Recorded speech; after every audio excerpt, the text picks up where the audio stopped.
En el polvo y el calor sofocante de Acre, a finales del siglo XII, la fe tenía un precio. La Tercera Cruzada, un gran esfuerzo por recuperar Jerusalén, se había convertido en un asedio largo y brutal. Los cuerpos se acumulaban, las enfermedades se extendían como la pólvora. Y entre los soldados llegados de toda Europa, los alemanes se encontraban especialmente desamparados. Lejos de casa, sin una estructura que los cuidara específicamente. Es aquí, en medio del sufrimiento, donde nace algo inesperado, no de una visión divina ni de un decreto real, sino de la necesidad más básica. Comerciantes de Bremen y Lübeck, hombres prácticos, ven a sus compatriotas morir y deciden actuar. Montan un hospital de campaña, una tienda, quizás bajo el sol implacable. Un acto de caridad simple y directo, cuidar a los suyos. Pero la Tierra Santa era un lugar donde la piedad rara vez iba desarmada. Las grandes órdenes, los templarios, los hospitalarios, ya proyectaban su sombra mezcla de cruz y espada. La pequeña hermandad alemana, reconocida por el Papa, pronto sintió la presión o quizás la tentación. Bastaba con curar, cuando la misma existencia en esa tierra dependía de la fuerza. En 1198, el cambio se formaliza. La hermandad hospitalaria se viste de blanco, adopta la cruz negra y se convierte en una orden militar. Los votos de pobreza, castidad y obediencia se unen ahora a la defensa de la fe y el cuidado de los enfermos. Nacía la orden de los hermanos de la Casa Alemana de Santa María en Jerusalén, los caballeros teutones. Una decisión nacida en la necesidad, pero que sembraría las semillas de un poder inmenso y controvertido. El hombre que daría forma a este poder incipiente fue Hermann von Salza, un nombre que resonaría en las cortes de Europa, cuarto gran maestre. No era un guerrero feroz, sino un diplomático consumado, un hombre capaz de moverse entre los dos grandes polos de poder de la cristiandad, el papado y el Sacro Imperio Romano Germánico. Ganó la confianza del Papa Inocencio III y, crucialmente, la del emperador Federico II. Un equilibrio delicado jugado con maestría. Bajo su guía, la orden teutónica dejó de ser una hermana menor de las grandes órdenes para convertirse en su igual, acumulando tierras, privilegios y respeto. Establecieron su imponente cuartel general en la fortaleza de Montfort, un nido de águilas en las colinas de Palestina.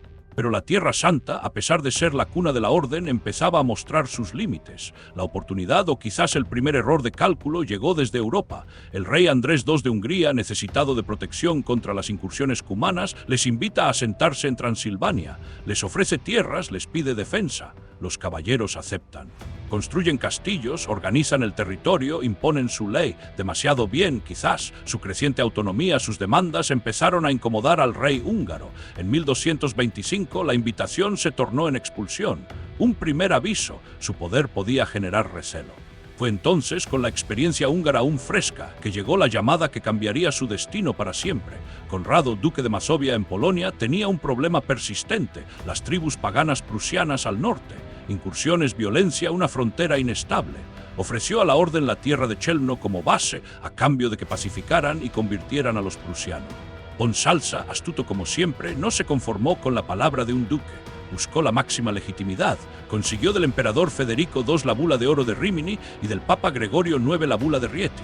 Estos documentos no solo aprobaban la misión, sino que garantizaban a la orden la soberanía sobre cualquier tierra que conquistaran a los paganos. Una soberanía que no dependería de Polonia, sino directamente del papa y del emperador. Un cheque en blanco para construir un estado. Y así comenzó la gran empresa báltica. A partir de 1230, la cruzada prusiana no fue tanto una misión de conversión como una conquista implacable.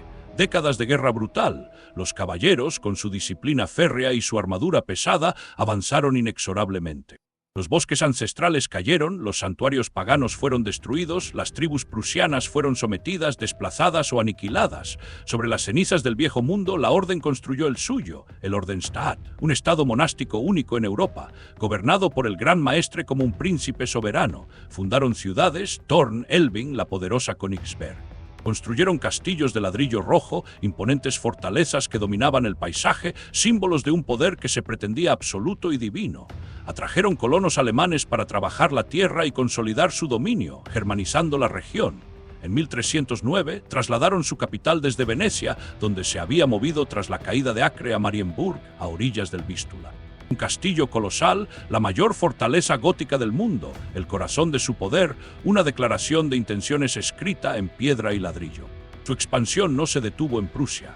Absorbieron a los hermanos livonios de la espada, extendiendo su influencia a Livonia, las actuales Letonia y Estonia. Compraron Estonia a Dinamarca. Controlaban vastos territorios en la costa báltica, dominando el lucrativo comercio del ámbar y el grano. Sus ciudades se integraron en la poderosa Liga Hanseática. La Orden Teutónica, nacida en un hospital de campaña, se había convertido en una potencia formidable, un estado militar y teocrático en la frontera oriental de la cristiandad latina. Pero el poder absoluto a menudo engendra enemigos poderosos. La justificación original de la orden, la lucha contra el paganismo, empezó a desvanecerse. En 1386, Lituania, el último gran estado pagano de Europa, aceptó el cristianismo y se unió dinásticamente a Polonia.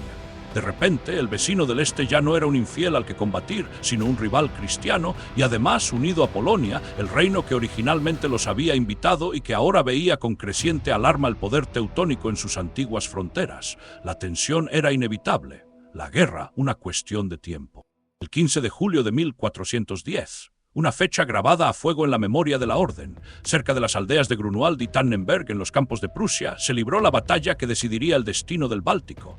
De un lado, los caballeros teutones, liderados por el gran maestre Ulrich von Jungingen, el epítome del orgullo y la disciplina militar de la orden con sus aliados. Del otro, las fuerzas combinadas del Reino de Polonia y el Gran Ducado de Lituania, una hueste inmensa y decidida. La batalla fue un choque titánico, brutal, y para la orden fue un desastre absoluto. Ulrich von Jungingen cayó en combate. Gran parte de la élite militar de la orden murió con él. La flor y nata de la caballería teutónica quedó tendida en el campo. Aunque lograron defender Marienburg del asedio posterior y las pérdidas territoriales iniciales no fueron totales, el golpe fue devastador. El mito de la invencibilidad teutónica se hizo añicos. Su poder militar quedó mermado para siempre, su prestigio manchado. Grunwald fue el principio del fin del Ordenstaat. Las enormes indemnizaciones de guerra exigidas por Polonia y Lituania vaciaron las arcas. La necesidad de contratar mercenarios, ahora que el flujo de cruzados voluntarios disminuía, aumentó la sangría financiera. Dentro de sus propias tierras, el descontento crecía. Las ciudades y la nobleza local, agrupadas en la Confederación Prusiana, se rebelaron contra el gobierno autoritario y los altos impuestos de la orden. Estalló la Guerra de los 13 años, otra contienda ruinosa contra Polonia. El resultado fue la Segunda Paz de Thorn en 1466, una humillación. La orden tuvo que ceder toda la Prusia occidental, incluyendo la propia Marienburg y la rica ciudad de Danzig, al rey de Polonia. Lo que quedaba, la Prusia oriental, se convirtió en un feudo bajo soberanía polaca. El gran maestre tuvo que rendir homenaje al rey polaco. La capital se trasladó a la más modesta Königsberg. El gran estado teutónico era ahora una sombra de lo que fue. Y entonces llegó Lutero. La reforma protestante barrió Alemania y sus ideas llegaron también a las tierras de la orden en Prusia. El gran maestre en ese momento era Alberto de Brandeburgo-Ansbach, un hombre de una poderosa familia alemana, un príncipe del imperio.